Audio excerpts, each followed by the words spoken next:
yung DCE daw is napaka boring kasi matagal magantay. Totoo, matagal. Matagal talaga.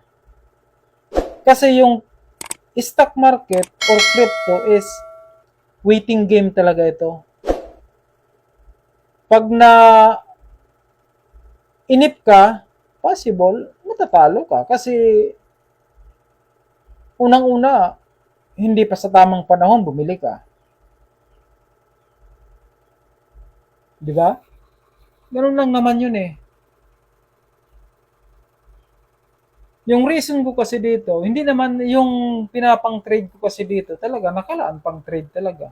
Okay lang yun. Kung hindi ko may trade, eh,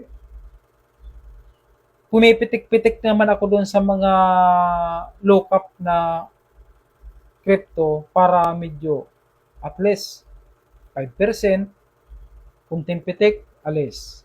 Kasi nagtitrade naman tayo ng mga short term, titrade naman tayo doon. Kaya nga lang, yung maliitan nga lang. Iba talaga yung tinitrade natin sa mga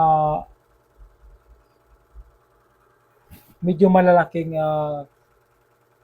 capital kasi siyempre medyo sure yung ato doon. Walang ganong manipulation.